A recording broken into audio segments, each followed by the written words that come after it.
This is Josh with Blog of Speed, and we're here in the 2013 Volkswagen Beetle Convertible. It hasn't been a great week for having a convertible in Miami, but the great thing is this car is pretty fun to drive, even without the top down. You can put the top down or up at any speed up to around 30 miles an hour. So I'm going to slow down here a little bit and lower the top. And as you can see, we're off. It's a balmy 90 degrees here in Miami, and we're done. We're going to put it back up.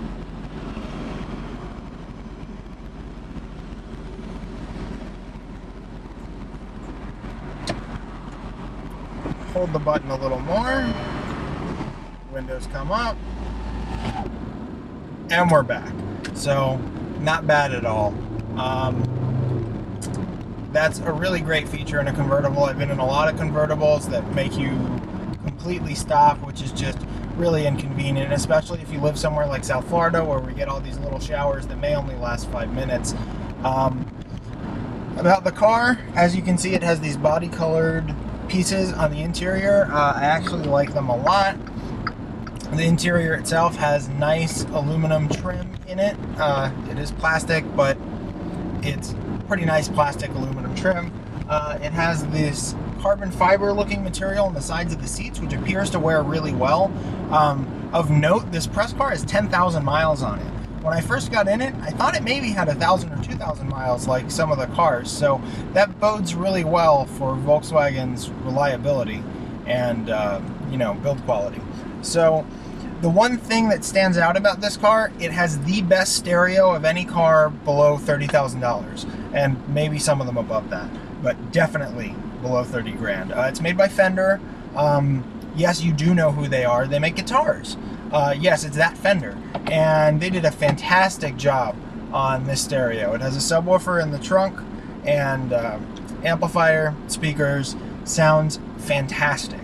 It's very balanced, punchy, has a subwoofer for bass, it's crossed over correctly, the sound stage is wonderful. Really one of my favorite stereo systems in a car. Definitely amazing that you can get this below 30 grand. Definitely tick off that option on the sheet. The head unit also comes with navigation. I don't feel the navigation is really necessary, as, let's face it, most of us use our smartphones for navigation now, but still good to have. The Bluetooth system is excellent. Some of the best call waiting I've had. It flashes on the screen, shows who you're on the phone with now, who's calling in, and you can switch between them just by touching the screen. It's fantastic. There's been no hiccups on Bluetooth. Media streaming works great. Bluetooth streaming is perfect. The sound quality is very good. The connection is great. I really can't say enough about how much homework Volkswagen put into the audio system and the Bluetooth and everything. It just works seamlessly well. The rest of the car is good. It feels like a Jetta or a Golf, and that's a pretty great thing. They're both really well-driving cars. Though I must say, I'm not really fond of this 2.5 liter 5-cylinder. If you want a fast Beetle convertible, get the 2-liter turbo for sure. It's a fantastic engine. If you want mileage, you could probably go for the turbo diesel. I've had that too. It's great. The 2.5 just really doesn't do it for me. It's not very fast. It's not very fuel efficient. So for me, I would definitely opt for a diesel or a 2.0 turbo. That being said, it does keep the price of the car down. This car is right around 25 grand with nav, upgraded stereo, keyless entry, keyless start, all that. So really, value for money, it's fantastic. I took a look at a Fiat 500 Abarth, and while a good bit quicker than this 2.5, it was also $5,000 more expensive and not a real convertible.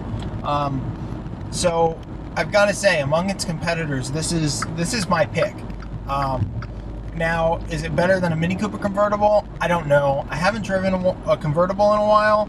I had a coupe, so obviously I'm going to be a little bit biased there, but it's definitely a great choice. The only thing that's not so amazing about the Beetle is rear legroom is not great, but let's face it, it's really not great on any small convertible. Speaking of the small factor of the convertible, the Beetle does drive like a small car.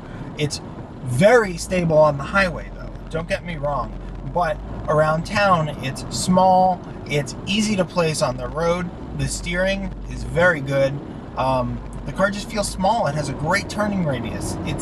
There's really nothing in a daily situation that you could want anything more. I personally would look at the Beetle Coupe before the convertible because I feel the trade-off in rear seat room and trunk space kind of hard to stomach for a daily driver, but if it's not your first car, well, this is a pretty good option if you're looking for a stylish, nice, just all-around good convertible. I haven't really had any problems with the car at all. It's really just been a joy to drive. And, you know, a friend of mine asked me, you know, does it make you smile? And yeah, it does make you smile a bit. The car's always happy, it's nice. A question I've been asked several times, and I can answer for you, is no, it does not have the flower pot anymore. The previous Beetle did have a flower pot. It, however, has a dash compartment that looks very much like the one on the first generation VW Beetle back many years ago. It's a nice nod to a different time, and all in all, I've got to say, this is a really compelling package.